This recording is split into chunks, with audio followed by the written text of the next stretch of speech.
Hello, my name is Natasha Campbell McBride. I'm a medical doctor and a creator of the GAPS nutritional protocol. Today I would like to talk about the quality of food that we eat and where this food comes from. Many people buy their food in supermarkets and they don't ask questions where their food might come from. But majority of us are starting to ask these questions and wonder what's going on in our agriculture, in our animal husbandry, and where do the meat and the milk and the eggs and the bread and the vegetables and the fruit come from. Many people know now that industrial agriculture does provide food for us in large amounts, but the quality of it is questionable. Because if you take two people and ask them both to grow carrots, for example, but one person you ask to grow carrots for the best quality, another for the highest profit, they will go about doing the same task of growing carrots in very different two ways. Very, very different ways. Industrial agriculture is all about profit. It's all about producing yield, large amount of food at the smallest cost. And as a result, you get a certain quality. Rather than in the traditional agriculture, where people are focusing on the health and happiness of the animals and the birds that they look after, and the quality and happiness of the soil that they work with, and the traditional practices that they use. As a result, the quality of food that they produce is very, very different. In the industrial agriculture, the animals are grown in confined operations. They are taken off the land. Cows and sheep and chickens and other farm animals and birds are supposed to be on pasture. They're supposed to be free-ranging. They're supposed to be in the sunlight, because when they're in the sunlight, they produce vitamin D in their skin, and that vitamin D goes into the meat, in the fat, in the milk, and in the eggs. And when we eat that meat and those eggs and consume those dairy products, we consume large amounts of vitamin D, which nourish our bodies. But when the animals never see sunlight because they are closed, locked up in a factory operation, there is no vitamin D in eggs, there is no vitamin D in the dairy, there is no vitamin D in the meat. And this is just one example of one nutrient. There is a myriad of other nutrients in these foods that are supposed to be there when the animal is grown and reared the way Mother Nature designed that animal to be. On pasture, eating grass, in the sunlight, being exposed to the elements, being in a social environment, not being stressed, being happy, being in a herd. All the other elements, all of this is important, very, very important. The same happens with the plants. Every time we plow soil or put chemicals on it, whether it's fertilizers or herbicides or pesticides or any other agricultural chemicals, we destroy the structure of soil. Topsoil on our planet is the biggest treasure Mother Nature has. That's where all life begins on this planet, and that's where it ends. And if you look at a handful of natural healthy soil, it is a rich microbial community living in its own organic matter. It's full and teeming with bacteria, viruses, fungi, protozoa, worms, bugs, moles, voles, all kinds of creatures, from tiny to the bigger ones. And every one of these elements is essential because they all look after the quality of the soil. They all provide food and materials for each other and for the plants that grow on that soil. The plants that grow on that rich soil are full of nutrients, full of micronutrients, of minerals, of vitamins, with various nutrients. Yes, plants derive more than 90% of everything they need, the bulk of it, from the air, from the sunlight, and from the water. But the micronutrients, the richness and the nutrition that the plant gives us come from the rich soil. Our industrial arable agriculture destroys soil. It destroys the microbial community. Every time we apply chemicals onto the soil, we destroy the microbial community. Unfortunately, it's been going on for decades now, and many arable fields in the Western world are deserts, for all intents and purposes. The soil is dead. There is no microbial community in the soil. It's just a material, a physical medium to hold the roots in place. while all the nutrients for the plant come from the chemicals that are being sprayed and from the air and from the sunlight for these plants. So these plants are nutritionally depleted.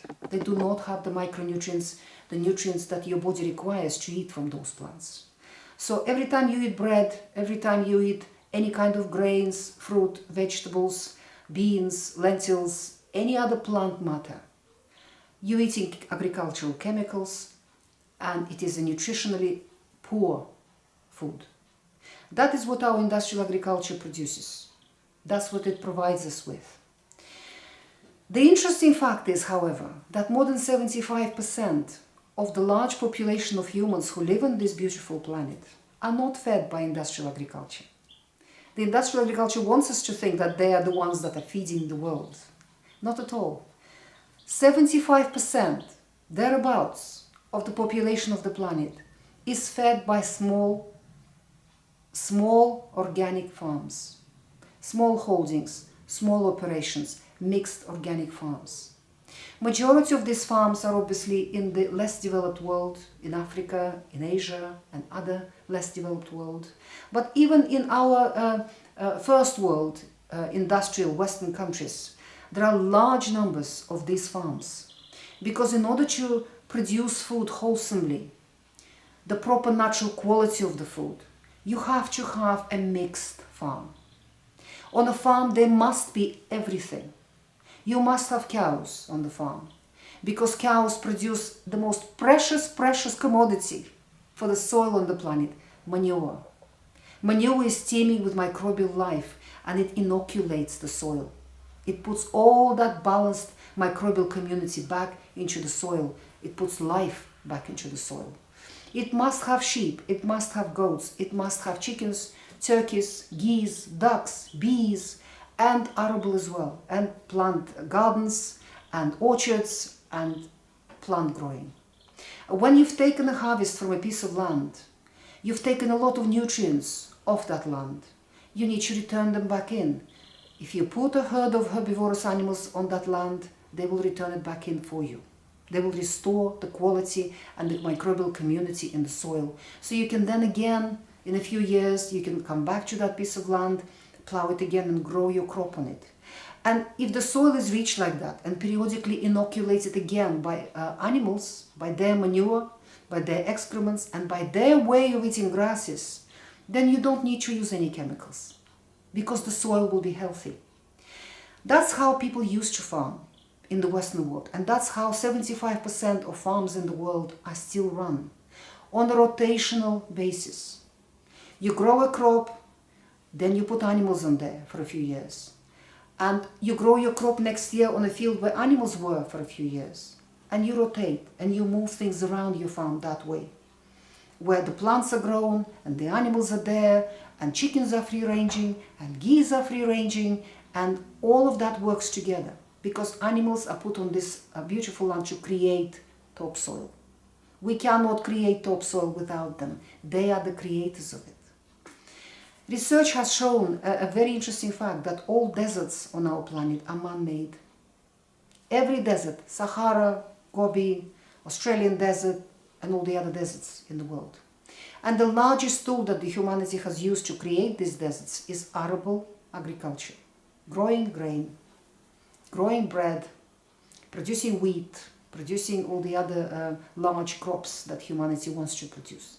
Because every time we plow, we destroy the structure of the soil, because soil has structure. It has a rich microbial community which creates structure. Every time you put a spade to that or a plow to that, you destroy that structure. And then if you apply chemicals, you kill the microbial community, so they are not able to restore that structure, to rebuild the soil. And if that is applied consistently over a period of time, many years, the soil is destroyed, and eventually that soil turns into a desert. Look at Middle East. What's happening in the Middle East? That was the cradle of civilization. I'm sure in every primary school all over the world we learned the lessons about that cradle of civilization, where the modern civilization came from, between Tigris and Euphrates, between the two major rivers, because that was a fertile valley, a beautiful fertile valley thousands of years ago. where the topsoil was so rich and people were reaping huge harvests of grain, and that's where they started growing grain. Look at it now. It is a desert. And when there is a desert like that, there is a shortage of food, there is a shortage of resources, and that always leads to political instability, to constant wars, to constant unhappiness and disasters. That's where eventually arable agriculture leads to. And that is what's happening in the Western world now, through arable agriculture. These chemicals that are applied to the soil all the time, they leach into groundwaters, poisoning the waterways, the rivers, the streams. So that damages the fish population, the amphibian population, and all the other creatures that live along the riparian areas, along the rivers and streams. The farmers in our area, when you ask them, the old farmers in their 70s, they say that when I was a boy, we didn't have to apply any chemicals to my soil. My father never applied anything. There were worms in the soil, and everything grew itself. We just applied manure once or twice a year. Large piles of well-rotted manure, that's all they've applied. Now these farmers say that if they don't apply chemicals to their soil, nothing will grow in it at all, because the soil is dead. It is a desert for all intents and purposes. Alan Savory, a wonderful pioneering scientist who researched the fertility of the soil and how grasslands work and how herbivorous animals create soil on our planet. He has demonstrated very clearly that desertification depends on how brittle the environment is. If we take Britain, for example, where I live, we have rain, a lot of rain here, and the climate is mild. So this is a non-brittle environment. That is why arable agriculture and arable farmers can get away with years and years and years of applying chemicals and destroying the soil. And still they're getting yields, and still it's looking okay, and it's still looking green. But if you take an environment such as the north part of Africa, where Sahara Desert is now, archaeological discoveries have shown that that was lush tropical forests thousands of years ago. Beautiful, lush forests with rivers, with lakes, with huge flora and fauna in there. Now it is a desert, because that is a brittle environment. It's very hot for a long period of time, and then you have a rainy season where everything washes away, where the topsoil is washed away, and then you have a period of drought again. That is called a brittle environment. In those environments, plowing the soil, destroying its structure is disastrous. That's what humanity has done there. Egyptians started that when they were chopping down the forests, plowing to grow wheat, to grow other crops, and eventually they created the Sahara Desert through that activity. And the same happens in many other places. But what we see now in Britain, we see that with the global warming and the greenhouse effect, the climate is changing. Whether people want to realize that or not, it is changing. For the last few years we had a drought. This summer we had a drought for 2 months in the summer, when we had temperatures around 30 degrees centigrade every day and not a drop of rain for 2 months. Everything dried up. The whole Britain, which always was verdant green, looked like Spain, like dried up Mediterranean bare land. If that continues, it shows that the climate here is becoming more brittle. And that will do its damage. If we continue with the industrial arable agricultural practices here, we will continue damaging that soil, we will continue destroying it, and we will create deserts. Problem is, many people don't think about the future. They think that, oh, I'm all right now, and this will last for a few years. But what about our children? What about our grandchildren? What are we leaving for them? Because it is our children and our grandchildren who will have to live with that desert, who will have to deal with the results of our activity and what we're doing today to our planet and to our land. So people need to start waking up and to realize what we're doing to our land and how we're supposed to produce food. We have to produce food because we have to eat. And many people just throw their arms in the air and say, well, you know, we have to eat. So it's either nature or us. There is a way of producing plenty of food without destroying nature. without destroying soil, without being cruel to animals, to birds, and to other creatures on this planet, without poisoning our waterways, without causing global warming. Many people don't realize that the major, most important cause of global warming and climate change is arable industrial agriculture. Because the biggest reservoir of stable carbon on the planet is topsoil. It's got humus. Humus is almost pure carbon. And it is a carbon polymer, where carbon is locked in these very complex molecules, which are very stable and hold that carbon for hundreds of years, maybe longer. As long as there is a microbial community there which maintains that humus and creates it, because it's microbes in the soil that create molecules of humus. Every time we plow and apply chemicals, we dissolve humus and we destroy the microbial community. So there is nothing to continue creating that humus. And all that carbon that was locked in the soil and the humus gets released into the atmosphere, going up and causing the global warming and the greenhouse effect. That is a major, major cause of it. The scientists from the Savory Institute have already calculated that if we converted at least a quarter, a proportion of all our arable fields in the Western world alone, back to pasture, we would capture carbon out of the atmosphere and return it back into the soil, converting it back into humus. Within a matter of decades, we can reverse global warming. Not just slow it down, not just stop it, reverse it, get rid of it by returning that carbon back into the soil where it belongs.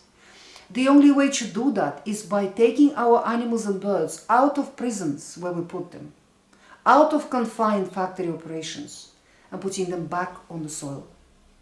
If they're grazed appropriately, if they moved regularly, because they must move, they must be moved in a rotational manner along the land, the way Mother Nature does it, then we will build humus and we will capture the carbon from atmosphere and we will return it back in. And all of this knowledge now exists. It is all known. We know how to do it. It can be done. It's easy. It's beautiful. And you will have healthy, happy animals, which will provide healthy, happy meat, healthy, happy milk, wonderful eggs. And then, after 7-8 years of restoring the quality of the soil, the topsoil, you can then return it back to arable for a few years and grow your crops on it. As long as it's done in rotation, as long as after 2-3 years of growing crops, we put it back to pasture and we put animals back on it, so that they can restore the damage, they can reverse the damage in the soil, and they can restore the quality of soil. That's what has to be done. So animals are our saviors, really, and that's what they have to be. There are many people in this world who watch films about how terribly animals are treated in the industrial agriculture.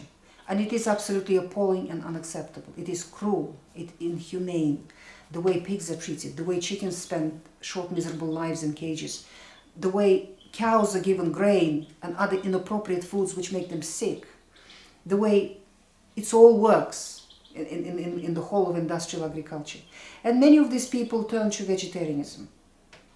They don't want to eat the animal products because of that.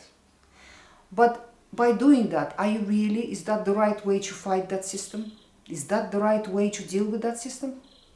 Because what's happening, instead of, if you stop eating animal foods, you start eating more plants, don't you? Because you have to eat something. So your diet becomes purely plant-based. So you're eating more plants. And as a result, you're playing directly into the hands of our big agrochemical complex, because it is within their commercial interests to turn the whole planet vegetarian. I will explain why and how that works. I'm an organic farmer. I have a farm. It's a small organic farm, and it is a mixed farm where we have animals and birds and bees and gardens, and we grow things, and everything's in rotation and everything is feeding into each other. So I have first-hand experience in this. And I will tell you that looking after animals and birds in an organic farm is easy. It is easy and it is a sheer pleasure. All you do with animals, you let them out in the morning, you feed them. and then you put them to sleep in the evening, you feed them. The rest of the day is free for you to do whatever you want. So producing meat, milk and eggs in an organic setting, according to Mother Nature's laws, when you put animals on pasture, you allow them to eat the food that they're designed to eat and live in an environment that they're designed to live, so they're happy, healthy, there's no diseases, there's no problems, and they're busy looking after themselves. Because the sun shines for free, it rains for free, the grass grows for free. They find their own food. If your chickens are roaming free all over your farm, they find their own food. Chickens eat a lot of grass, chickens eat a lot of meat in the form of worms and insects and grubs and other things that they can find. So they find their own food. You don't have to feed them. You just give them a bit of food in the morning and a bit of food in the evening. And as a result, you get quality eggs and quality meat and quality milk in the biochemical structure and the biophysical structure that Mother Nature designed for us to have. However, growing plants on an organic basis, growing vegetables, fruit or crops on an organic basis, it's hard. It is the hardest thing you can do on an organic basis. Because the climate, the weather, the changes in the weather, the composition of the soil, the pests, the insects and other things, the yield is entirely unpredictable. A lot of work has to be done manually. It is labor intensive and you don't know what you will get at the end of the season. So doing that on a commercial basis is extremely difficult. When we go to the non-organic industrial model, these two functions swap.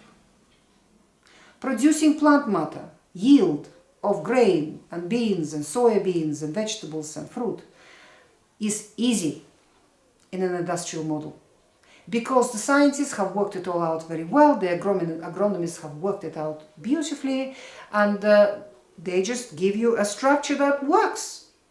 They just tell you, now you spray this on day 1, you spray that on day 6, you spray this on day 11, now you do this and here's a machine for that, and you do that and here's a machine for this, and here's the chemical for this and here's the chemical for that. And it works. You get your yield, you get your looks, your perfect looks for your produce, but what's inside that produce is another question. What you get in there, the quality of it, is another question. You get poor nutritional quality with lots and lots of chemicals. However, producing meat, milk and eggs on an industrial scale is very hard in industrial agriculture because they are grown in an unnatural environment and they're fed food unnatural for their physiology. They're locked up in big buildings where they spend their short miserable life standing in their own excrements.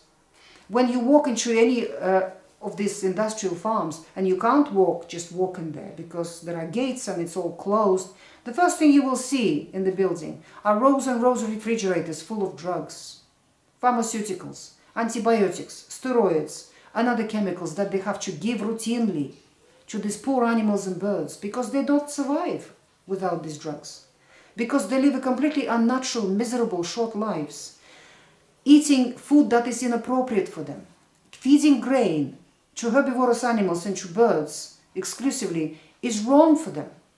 They can have a little supplement of it, but the bulk of their feed has to come from grass and from the land. They don't get the grass and the land, they just get grain, and that makes them sick.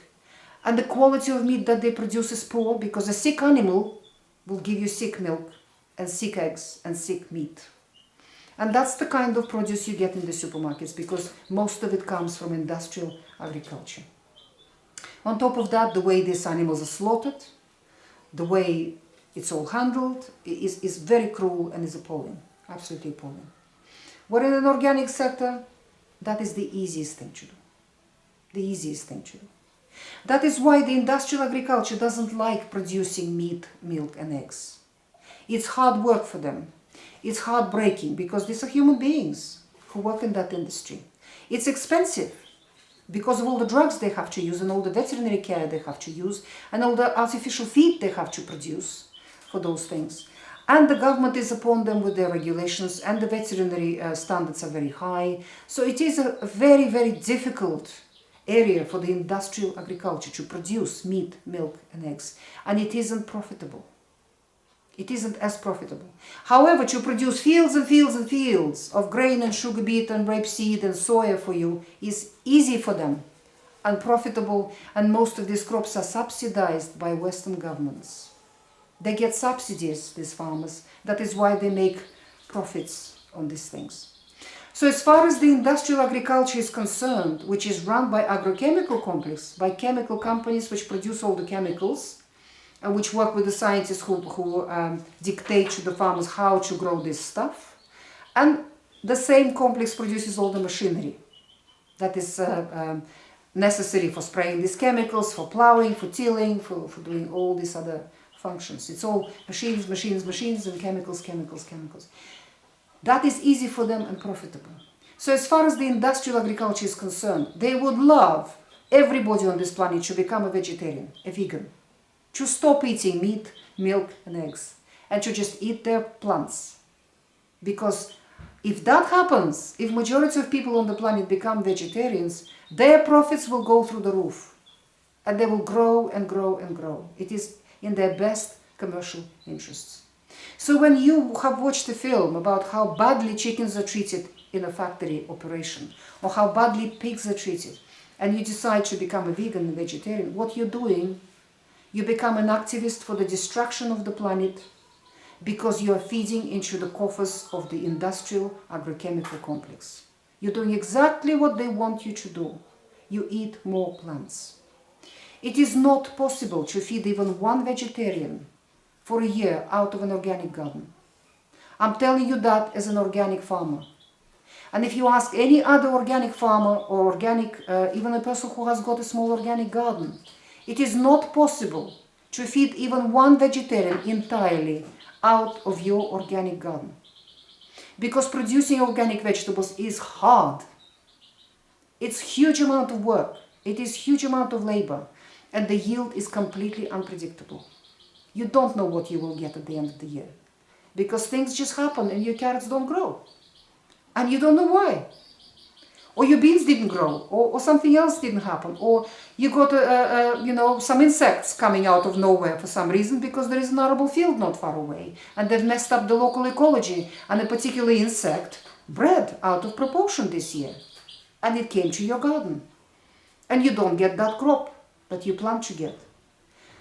The only way we can feed large numbers of vegetarians on the planet is through industrial arable agriculture, and that is what's happening. Vast majority of vegetarians do not have organic gardens. They do not work hard in their gardens to grow their own produce. Not at all. They buy their produce in supermarkets. Where does it come from? All those pristine looking vegetables and pristine looking kale and pristine looking fruit and all the rest of it. From the activities of the arable industrial complex. They produce all that stuff for you. Because organic produce doesn't look pristine and doesn't look perfect and doesn't keep for any period of time at all. When you harvest anything from your organic vegetable garden, a couple of days it's gone. It's wilted. It doesn't keep. Apart from a few varieties of vegetables such as winter squashes, for example, or onions or garlic, these things will keep for a few months. But come March, April, they'll start sprouting and growing, and you will be left without onions and garlic until they grow again, until September. But you want your onions and garlic in May and June and July and August, don't you? Where is all that coming from? Industrial agricultural complex, which sprays their onions and sprays their garlic so they do not sprout, so they're dead. They're unable to sprout. Who spray their vegetables and who cover them with all kinds of things, chemicals and nanoparticles and other things, so they keep for a very long, long time. So it is important for any person who wants to save this planet and who believes that by changing their diet to a plant-based one, they're saving the planet and they be kind to the planet and kind to the animals. It's very important for these people to take a hard look and research this subject. I'm a neurologist by training, so I work with many people with neurological illnesses, with mental illness, with chronic degenerative autoimmune conditions. And a few years ago, I got a number of anorexic girls coming to my clinic. And what I've discovered when I started talking to the families, that majority of these girls became anorexic as a result of misguided vegetarianism. They became vegetarian. Some became vegetarian because they were disgusted by the way industrial agriculture handles animals and birds. Others became vegetarian because they wanted to lose weight. Others did it for spiritual reasons, emotional reasons, and various other reasons. But whatever's the reason, these girls got into trouble. Many of these girls were perfectly healthy before they started on their vegetarian pathway. Perfectly healthy. And that spurred intense study into vegetarianism for me. And the first thing I've discovered, that there isn't much science conducted in this area. The scientific studies that are available to us were conducted by pro-vegetarian people. And they're heavily skewed. When you start analyzing the study, how the data was collected, how it's been analyzed, and how it's been written down, you realize that these studies cannot be trusted. There are plenty of holes in those studies. They simply cannot be trusted. So I turned to the clinical experience, to my own clinical experience, and to clinical experience of other ecological doctors, and to the basic physiology, basic sciences, basic biology, basic physiology, basic sciences, basic biochemistry. And as a result of that study, I've written a book called Vegetarianism Explained, where I explain the whole concept. So let me briefly explain it here. Obviously, reading the book will give you far more information.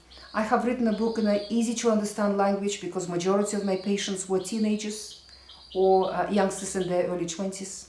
So it is easy to read for that group of people as well as for any other person who is not scientifically minded. However, the text is fully referenced for the professionals. There are all the references in the book.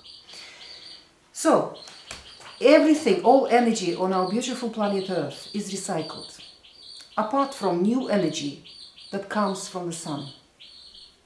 In order for that new energy from the sun to be captured by something on this planet and turned into solid matter that we can touch and we can eat, Mother Nature created plants.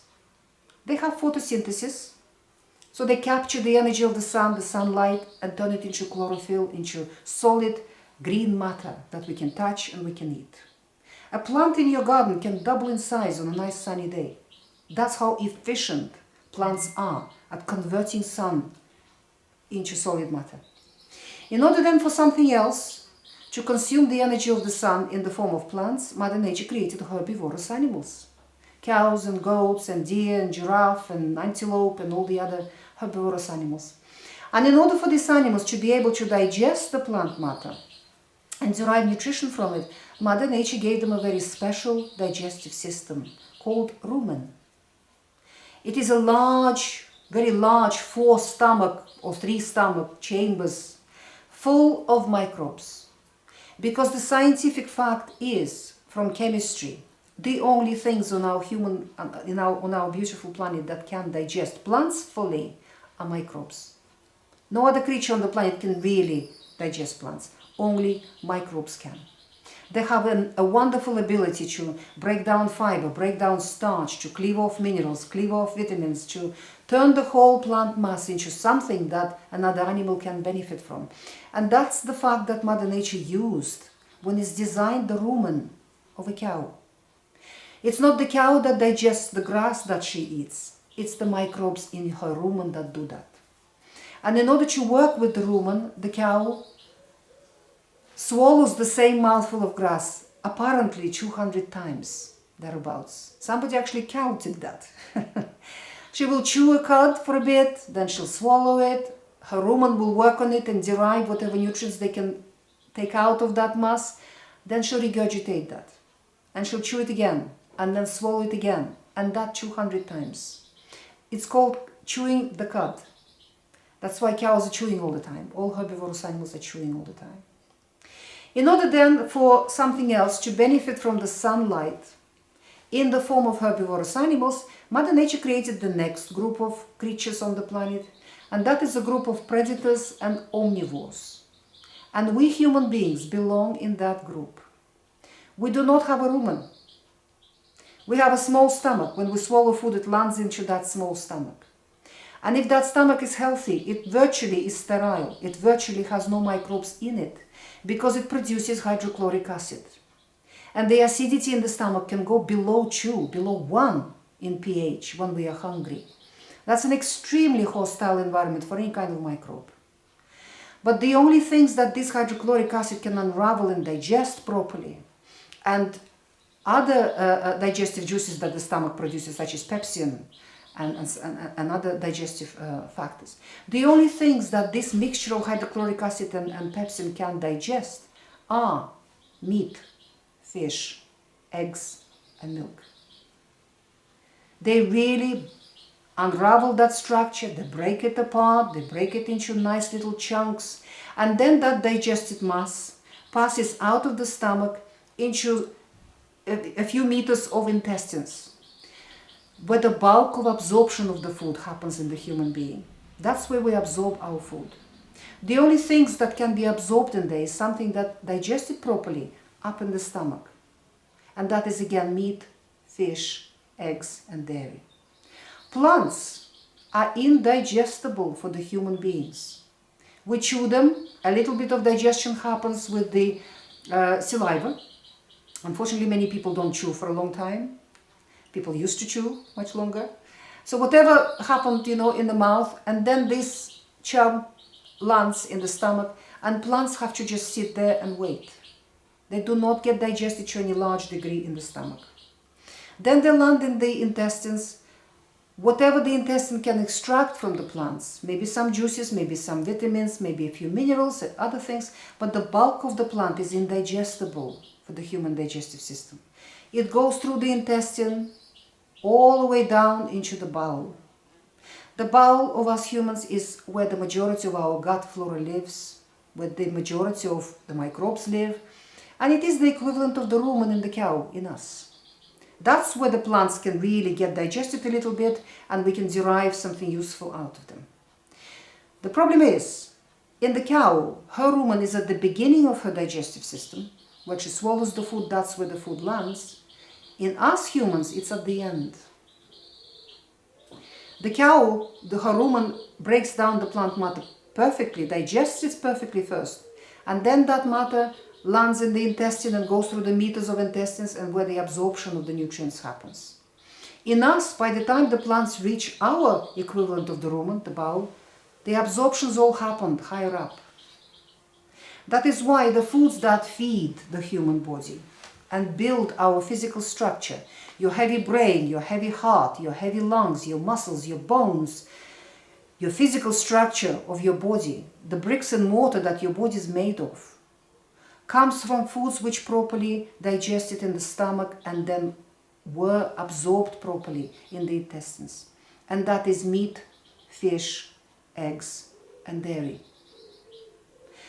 When we look at the biochemical structure of protein in these foods, in these animal foods, we find that the amino acid composition of the proteins in meat, fish, eggs, and dairy is very similar to the proteins that our body is made from. Because your body is about 70% water. When you remove water from the human body, what's left in the dry weight is 50-50, thereabouts, protein and fat. When we analyze this protein you made from, in its biochemical structure, it's very similar to meat, fish, eggs, and dairy. Plants have plenty of proteins, loads of proteins, gluten, saccharin, lectins, and other proteins in there. But when we analyze their biochemical structure in the laboratory, we find that their amino acid composition is inappropriate for building human protein. Some amino acids are in excess, other amino acids are lacking, and the whole mixture just doesn't work. On top of that, gluten is indigestible for the human digestive system. The more we research in gluten, the more we're realizing that nobody can digest it, and it's actually damaging everybody. It's just different people have different resilience and different ability of their digestive system to tolerate these substances. So plant proteins are not only indigestible, they also have an appropriate amino acid composition to really feed the human body and to build your physical structure in your body. The same with fats. When we're analyzing the fat that the human body is made of, about 50% of your dry weight is fat. Fat is a structural element of the human body. It isn't surplus to requirement. Your brain is a high-fat organ. Your endocrine system is a high-fat organ. Every membrane in every cell of your body is fat. Your bone marrow is fat, and that's where your immune system is born and where your blood cells are born. Large part of the human body is fat. And when we analyze the structural fat of the human body, we realize in laboratory, that in its biochemical composition, it's very similar to lamb fat, to beef fat, to goose fat, to duck fat, to milk, to butter, to fat in the eggs, to fat in the fish, and to fat in the cream. Fats in the plants are full of fats, full of oils. When we analyze their biochemical composition, we find that these oils are inappropriate for building the human fat, for the structure of the human body. Their fatty acid composition is not the same. They've got far too many polyunsaturated fatty acids. We need them in tiny amounts. And when you eat a nice bowl of salad and a handful of nuts or a handful of seeds per day, you get enough. We don't need any more than that. The bulk of your fat consumption has to come from animals. It must be lamb fat, it must be beef fat, it must be pork fat, it must be cream, butter, and other animal fats. That's what we discover.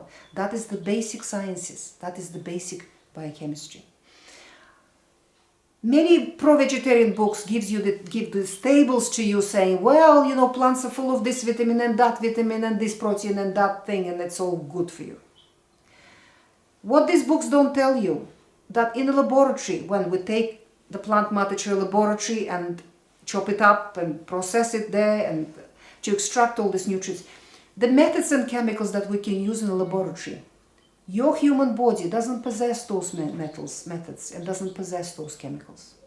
What we can do in a laboratory, your body cannot do. Plants generally are extremely difficult to digest for the human body. So the feeding and the nourishing for your physical structure of your body, the building of your physical structure, can only come from animal foods, from meat, fish, eggs, and dairy.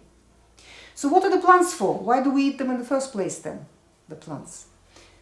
The purpose of the plants is not to feed you, but to keep your body clean on the inside. When we analyze plants, they have plenty of antioxidants and cleansing phenols, salicylates, and other cleansing substances, phytonutrients, and vitamins, and other microelements. So when the body absorbs these things, particularly when the plants are raw, the body gets cleansed on the inside. That is the purpose of plants, to keep us clean on the inside. It is important to be well fed, and it is important to be clean on the inside. That is why we combine the two. We combine the animal foods with the plant matter, though the plants are indigestible. In my clinic, in my GAPS work, gut and psychology syndrome work, what I have discovered that human beings can live entirely and very healthily without plants at all. I had a group of children with ulcerative colitis and a group of people with mental illness in whom the digestive system was so damaged, so sensitive. No matter how little plant matter we allowed for these people to eat, they still could not tolerate it. So we were reducing and reducing until eventually we removed plants altogether from the diet of this group of patients. And they started thriving. And they started recovering from ulcerative colitis. The diarrhea stopped, the blood in the stool stopped. They were able to come off medication and they started thriving, these people. Many of these people have been on this diet, and it's called a no-plant GAPS diet, for 4 or 5 years now. Rosy cheeks, bushy tails, growing, thriving, got rid of all their diagnoses, got rid of all their inflammatory markers, beautifully healthy people. So that experience, clinical experience, has taught me a very important fact, that human beings can live without plants perfectly well. Perfectly well. Not a leaf, not a speck of anything out of plant kingdom is consumed. However, my clinical experience taught me that human beings cannot live without animal foods. It is not possible for a human being to continue thriving without eating any animal foods at all.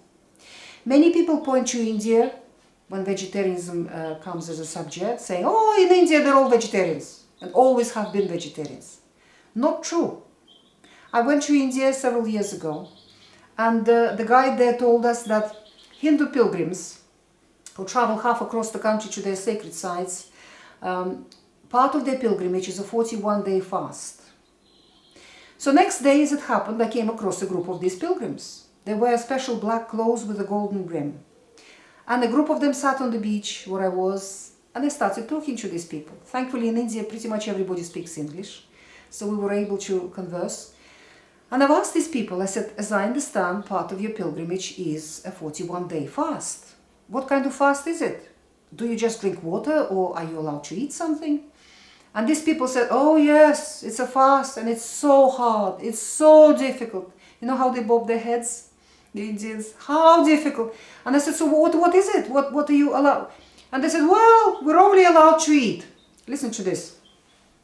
Rice, lentils, beans, vegetable oil, bread, pasta, fruit, berries, all the plant matter. And I thought, that's the Western vegan diet. These people for centuries, for thousands of years, consider it to be a fast, and they will only do it for 41 days, and they say it's very difficult, very, very hard. So veganism is not a diet. It is a form of fasting. It is a form of cleansing the human body. There are many people in our modern world who are so polluted, whose bodies are so polluted, they could do with a fast. Doing a pure fast just on water is very, very hard and has to be done under professional supervision. But doing a vegan fast is very suitable for these people. And many of these people in the first few weeks feel so well because a cleaner body feels better than a polluted body. Many symptoms start dropping off and disappearing. And this is the time when people write their evangelical books about vegetarianism and veganism and how wonderful it is. But at a certain point your body will complete the cleansing. It will cleanse itself to a point and it will complete it, it will finish it. And it will become hungry. And at that point your body will give you a signal, a command, I'm hungry now, feed me. How will it do that? It will give you a desire for a piece of meat, for a pot of cream, for a piece of cheese, for a glass of milk, for eggs or something else like that. Problem is that in the Western world many people do veganism for emotional reasons, political reasons, religious reasons and other reasons, and they override this signal. They do not listen to their body. They force it to continue cleansing, to continue fasting. So the body continues cleansing, and that is the time when the body starts cannibalizing itself. It starts dissolving, breaking apart proteins and tissues which are less important, such as muscle and bone, to feed more important organs such as the heart, the lungs, the brain, the liver, and endocrine system. So muscle wasting begins, osteoporosis begins, immune system starts collapsing in these people, and these people start developing a degenerative condition, depending on what they're eating. And I have seen so many people like that who have destroyed their health and destroyed their lives. And it is very, very difficult to reverse that damage. Coming back to India, people in India who live along any rivers, lakes or sea, the coast of India, they eat a lot of fish. They eat fish for breakfast, lunch and dinner, and that is most important food for them. They value it the most. Why do you think a cow is a sacred animal in India? You can be put in prison for hurting a cow. The cow can be standing in the middle of a motorway and all the cars are carefully driving around her because she is not to be touched. This is not just religion. This is experience. For thousands of years people learned, people who lived within, away from the waterways in India, that without cow they will perish. Because India has always been overpopulated. There are so many people there. If these people start eating their animals, they'll probably eat them all in 2 weeks. There will be no animal left in India at all if they start eating their animals. They're not vegetarians out of choice. They're vegetarians out of poverty. They have no choice, these people. That is why the cow is such a precious animal, because she gives them sustenance that builds their bodies and allows these people to live. Many people in India also have goats and value their milk very highly and eat it as often as they can. Cheese, ghee, butter, cream, milk. And also many of these people keep chickens and ducks and eat a lot of eggs and add eggs. Whenever they have eggs, they add them into all their rice and their vegetables and all the other plant matter that they have, these people. And when they have a chance to have a piece of meat or to have fish, they will eat it without questions, these people. So, the Western form of vegetarianism, the religious vegetarianism, the political vegetarianism, arrived to India in the 1930s and 40s from the activity of American evangelical veganists. Nathan Pritikhin and his group of people, you know, that kind of people who wrote highly successful books. I don't know why these books were so successful. Nathan Pritikhin died from leukemia. And he got 3 forms of leukemia at the same time. And no matter how much doctors advised him to start eating the animal products, he refused. He battled leukemia for many years until he eventually succumbed to it. Because his immune system was starving. Other big names in the vegan and vegetarian world either died from Parkinson's disease or multiple sclerosis or neurological conditions or immune conditions or cancers. It will not prevent cancer. Veganism does not prevent cancer. That is one of the major propaganda for it. It causes cancer. Because when your immune system is short, when your immune system is starving, you will start getting illnesses. You will start getting cancers and other things. I'll give you another funny example from here, from my clinic. One young man came to me and he told me this story. He said, I became a vegan and I was a vegan for 4 months. And he was a very militant vegan, going around spreading brochures and trying to convince people to be vegans. And one day he said, I was walking along the street spreading these brochures, giving these brochures to people. And a smell of roasting chicken wafted out of a shop. And he said, I don't know what happened to me. In some kind of trance, I walked into the shop, I bought a whole roast chicken. I came out, I sat on the road curb and I ate the whole thing, including the bones. He said, I've chewed up the bones. And then he said, I woke up. It all happened in some kind of trance. And I was very ashamed of myself. That is what can happen when your body is really starving, because the real true hunger is always for animal foods, not for an apple. No, not for a kale, which is indigestible and tastes horrible. It's for chicken, it's for eggs, it's for cheese, it's for meat, for these kinds of things. His body was so starving, so hungry, it switched off his conscious mind and the commands of the conscious mind and made him do this. And that can happen to many people. The vegans that I know, which have been vegans for many, many years, and they say they are okay and they're surviving and they're healthy, when you start digging and asking, they actually are not truly vegan, not strictly vegan. They do eat meat occasionally. They do eat dairy occasionally. They do allow themselves periods of time when they do eat animal products. And that's what sustained these people. So veganism is not a diet. It should not be followed as a diet. It should be only used as a fast for cleansing the body, for providing an intense cleansing. There are many other forms of fasting in this world. The most extreme is just drinking water for a period of time. Up to 3 days, that is very beneficial and can be done at home, but longer than 3 days is best done under professional supervision. There are many nuances to water fasting where you can get into trouble. So it is important to have a professional who can help you to get through difficult times.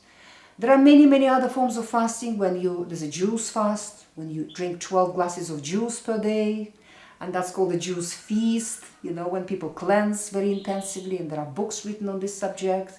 There is a fruit fast, and then there is a liquid diet, and there are many, many methods of fasting, which are based on plant matter, based on consuming only plants in different forms and mixtures and different combinations.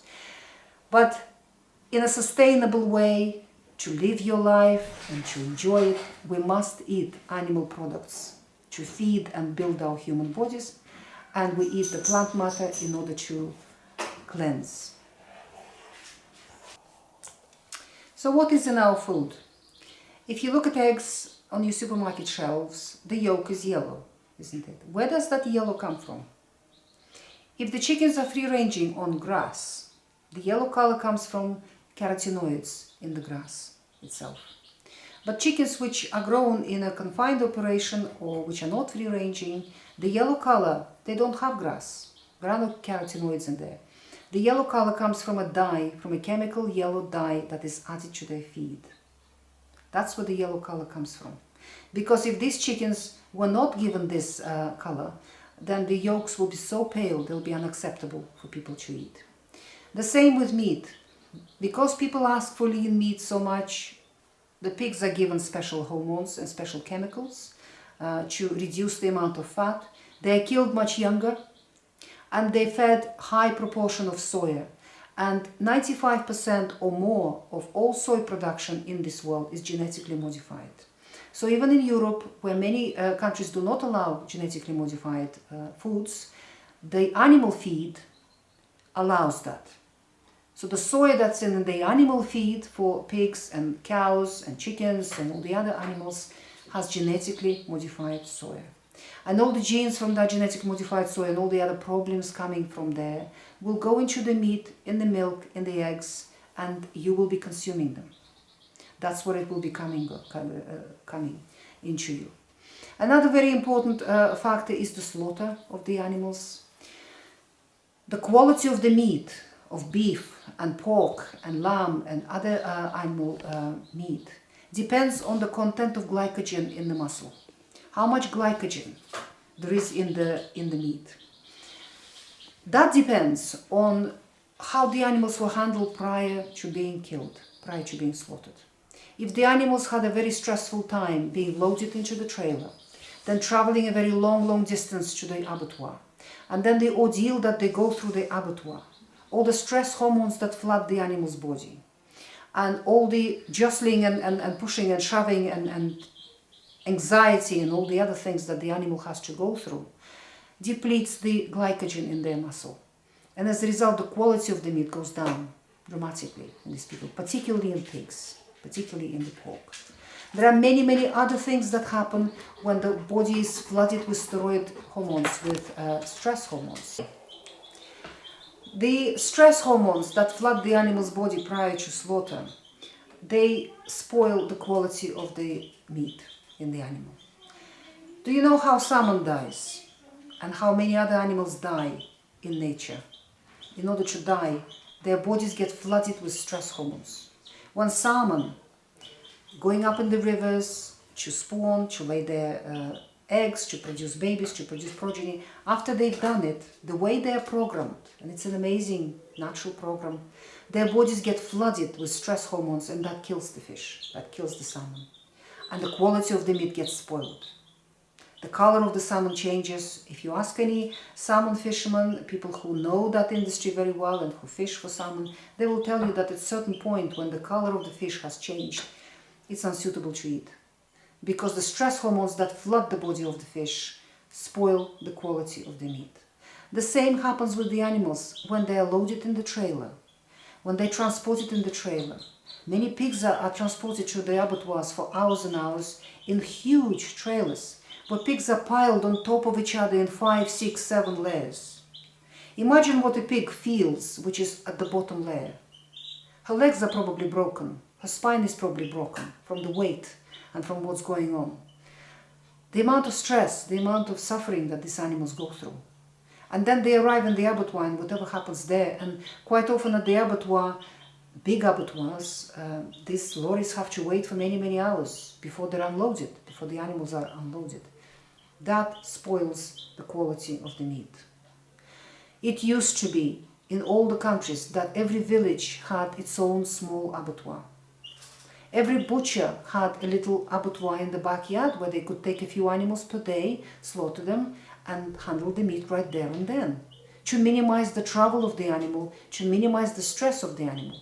And on top of that, there were many slaughtermen with their little van and all the tools in the van who would come to the farm and slaughter the animal right there and then in its home environment.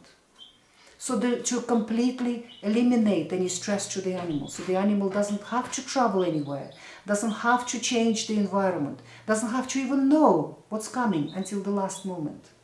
That's how it used to be done. And that's how the best quality meat was produced.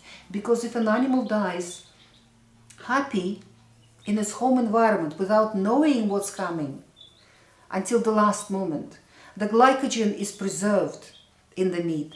And it is that glycogen that is then fermented in the pork to produce that wonderful Mediterranean ham. The jamon in Spain and prosciutto in Italy and prosciutto in Croatia and all around Mediterranean countries. For thousands of years, people used to salt pork, where they would just bury it in salt for a little bit, and then that joint of pork was hung for a year or 2 years in a cave somewhere. And then after that meat was fermented, that was fermented meat. The substance that ferments in the meat is the glycogen, because that is a carbohydrate in the meat. And that's what bacteria consume, lactic acid bacteria, and produce lactic acid, and it's the lactic acid that preserves the meat. And once it's done, once that jamon is preserved, it will keep for several years, beautifully, without spoiling.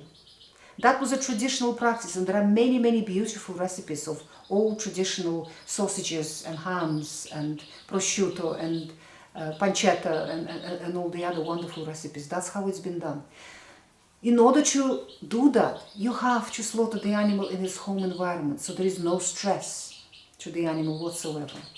Unfortunately, all the Western countries, for commercial reasons, for the reasons of commercial competition and profitability, where the governments have been influenced by commercial organizations to get rid of all the small abattoirs and create these huge few abattoirs in the country, so the animals now have to be transported long distances. Sometimes for a day or longer they have to travel to that big abattoir, where they go through the whole stressful experience.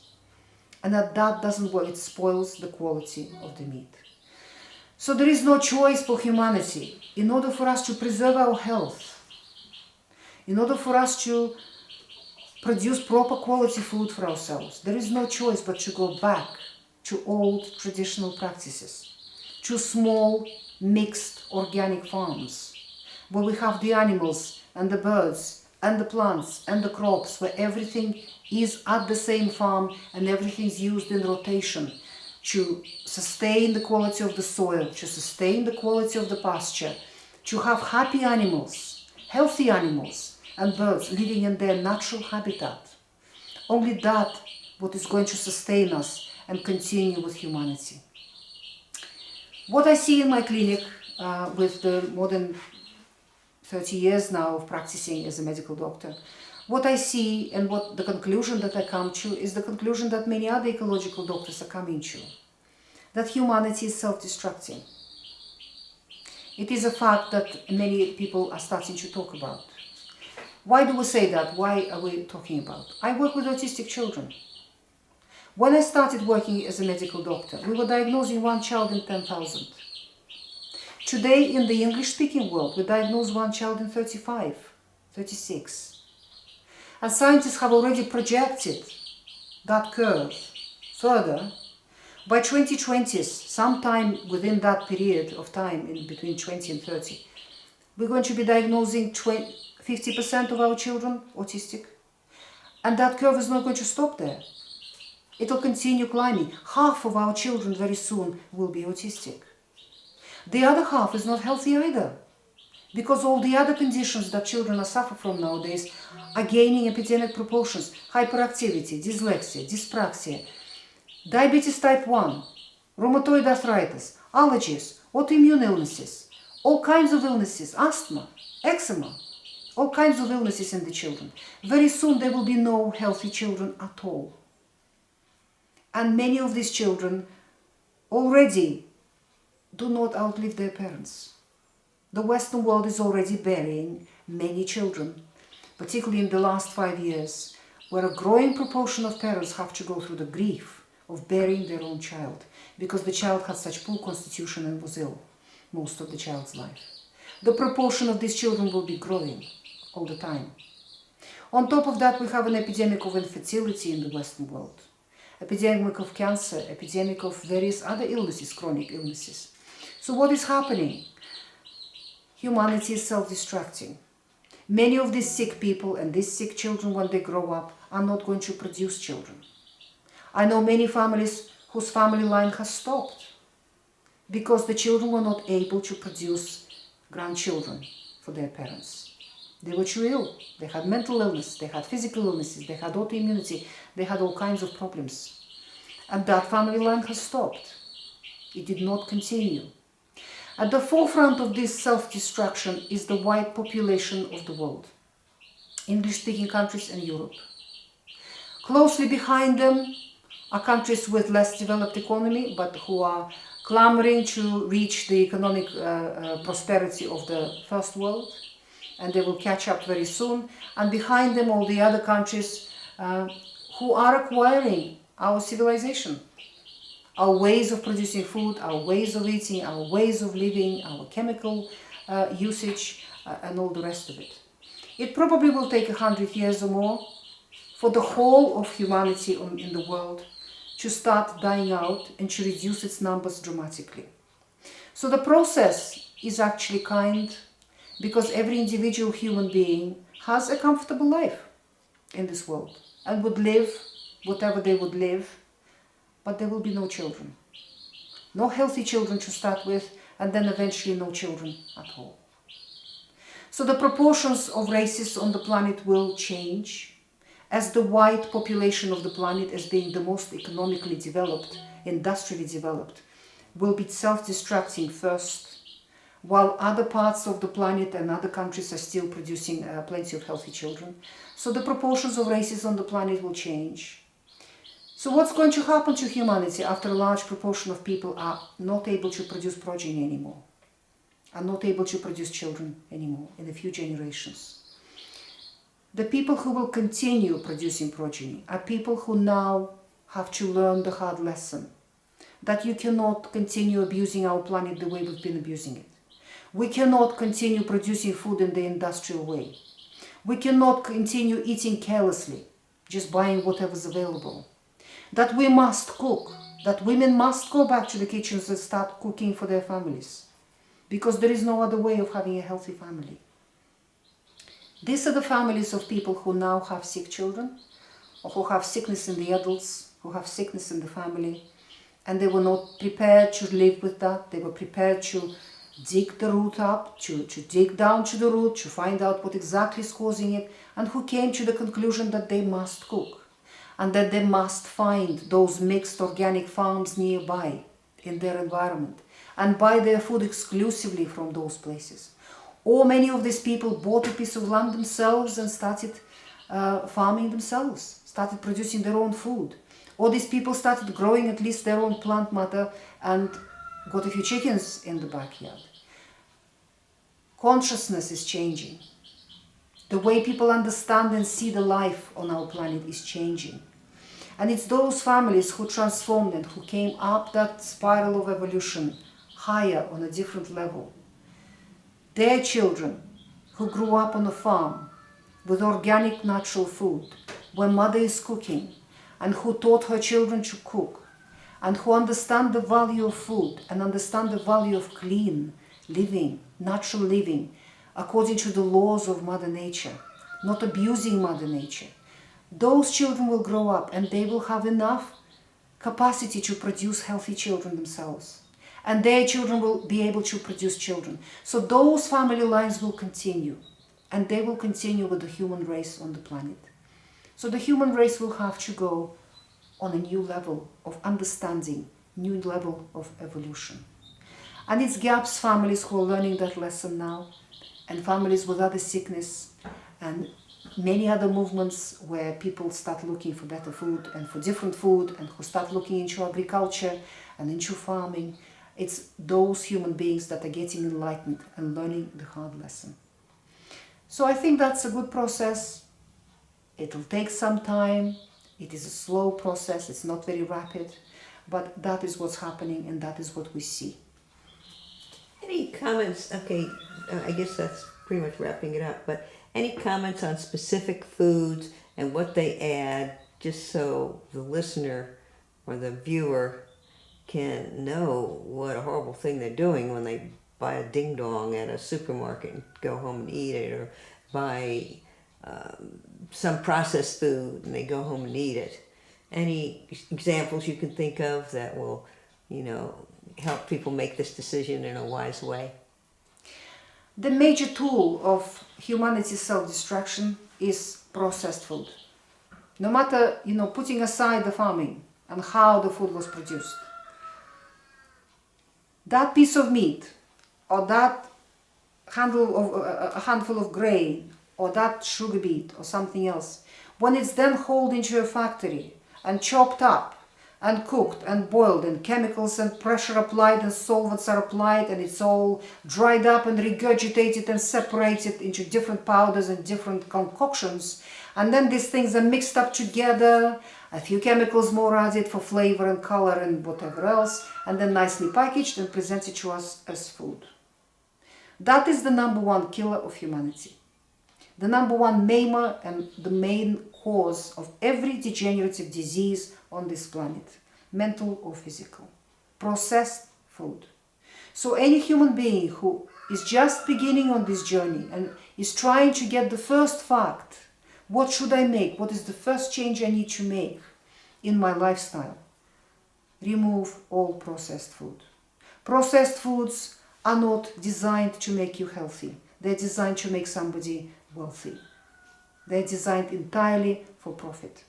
When Mother Nature created human body, and the human body is a pinnacle of evolution, at the same time, over those billions of years while the human body was being developed, Mother Nature developed all the foods that are suitable for the human body to consume. You cannot take those foods and then chop them up and destroy them and regurgitate them and separate them and then remix these various chemical concoctions and expect the human body to thrive on that. We must consume foods in the shape and form that Mother Nature created them. The only way to do that is to cook at home from fresh ingredients. To buy everything you buy in a shape and form that Mother Nature created. So you're buying a recognizable piece of meat. You buy a recognizable raw, fresh vegetables and fruit. You buy recognizable things. One of the most processed things you can buy is bread and anything made out of flour and anything made up with sugar. Not only these things are highly processed, on top of that they are the most addictive things on the planet. Forget morphine, forget marijuana, forget heroin, forget alcohol, forget tobacco. The most addictive thing on the planet is sugar. Next to it is flour, wheat flour. These are the two most addictive things on the planet. And everything made out of these things turn you into a drug addict. Because the microbes in your gut love these things. They eat them up every time you eat a piece of bread or a cake or a donut or an ice cream or anything else sugary and made with wheat flour. You're not feeding yourself. You're feeding microbes in your digestive system. These microbes will lap that up and convert it into a whole host of chemicals which will absorb into your bloodstream, get distributed around your body and cause disease. And these microbes are clever. The proportion of those chemicals they make in the form of endorphins. These are substances which get into your brain and they give your brain a pleasure signal. Great pleasure, endorphins. So the brain wants more. And that is when the addiction develops. You become a drug addict. The drug comes from the activity of the microbes in your digestive system. They produce the drug from the food that you've eaten, from that chocolate muffin you've eaten, from that chocolate bar you've eaten, from that ice cream you've eaten, or something else you have eaten that is processed and made with wheat and sugar and soya or something else like that. Majority of people in our world are drug addicts without realizing it. This first addiction that children develop in early years of their lives to sugar and wheat, and majority of people develop this addiction in childhood, then lays the basis for all other addictions. That is the addictive personality that the person lays the ground for. First we develop addiction to sugar and wheat, then we add to that tobacco, we add alcohol, and then illicit drugs follow. And reckless dangerous behavior follows, or sniffing glue, or something, or dangerous sex, or dangerous activities, or something else addictive behaviors, addictive personalities follow. All of these addictions begin from addiction to sugar, from addiction to wheat flour. This is absolutely without compromise. We have to understand that. You have to understand that. I had no end of mothers in my clinic with autistic children, hyperactive children, and children with other severe health problems. The kind of health problems that you cannot ignore because they destroy the family life. They exhaust the parents. They just destroy the lives of every adult around them. So these adults simply cannot continue their life and ignore that. These children force their parents to look at all of this, to look at food, to look at their lifestyle, to look at what they're doing, because they simply do not allow their parents sleep, eat, live, breathe. They don't allow them to do anything, these children, with their terrible behavior, with their terrible illnesses, their terrible state, these children. These parents have no choice. They have a very hard lesson to learn. 100% of those mothers came to the same conclusion, that she must go back to the kitchen and start cooking for her family. There is no other way to get any sanity into the family. No other way to get any health into the family, any normality, any happiness, any health. There is no way of having a healthy, happy family without somebody in the family cooking for breakfast, lunch and dinner, proper, wholesome meals from fresh ingredients. Yes, organic is the best. Yes, the best quality is the best. But if you cannot afford it, buy what you can afford.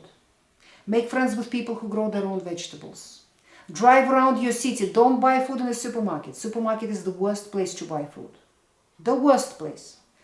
Go to your local farmer's market. Take phone numbers and directions from all the farms that are there. Then take a few weekends to drive around your city to those farms. Visit the farms. See how the animals are reared. Meet the farmer. Make contacts and start buying all of your food from these farms. You can drive once a week to a farm and get your weekly supply of milk and cream and cheese and meat and all the other, and vegetables and fruit and whatever else. Many of my patients and clients form groups where they take a rota. Now this week I'm driving to that farm and I'm bringing the whole supply for the whole group. And then you all can come to my house and pick up what you need. Next week it's your turn to do that. And that way you don't have to do it every weekend. That way you do it maybe once in 6 months or once in a few months. So it is possible to get organized, to get proper quality of food. When you buy directly from the farmer, you cut the cost for yourself. Do you know that out of every pound, 90 pence goes to the supermarket? And only around 10 pence goes to the farmer. The farmers are actually robbed by supermarkets. That is why they have to cut corners and produce poor quality food for you. But if you buy directly from the farmer, you cut out all the supermarkets and all the middlemen. As a result, the farmer can give you a proper discount. You can buy proper quality food much cheaper than you will be spending in a supermarket. Much cheaper, particularly if you buy meat in bulk, eggs in bulk, and all other foods in bulk. So you have a supply at home. You always have some supply. All it takes is a small organization, small restructuring of your lifestyle, and learning to cook. There is no way of being healthy and happy without cooking your meals yourself.